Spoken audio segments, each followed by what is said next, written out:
Yeah, Bill, the mediators are just one tool of diverting gun violence in particular. Their leader has a really interesting story, a career that spanned decades, but one that started right here in Richmond.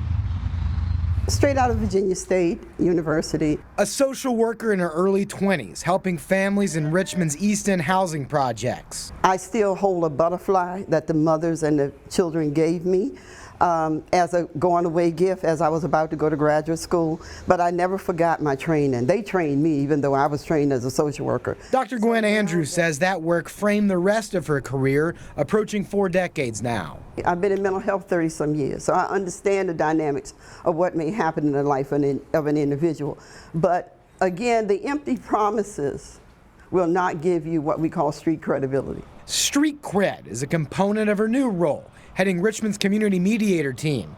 They're civilian police employees tasked with making community connections to break cycles of violence and support neighborhoods when it does happen. We are real, we're here for you. What is it we can do? And sometimes it's just physical presence. The mediators train in both verbal and physical de-escalation tactics to hopefully diffuse tensions through communication. So that they recognize certain things and they're not as reactive, right? But they're prepared. But those conversations can't happen without trust. Some of the same issues that I had to deal with when I was a young social worker, a younger social worker, without the salt and pepper hair, still exist.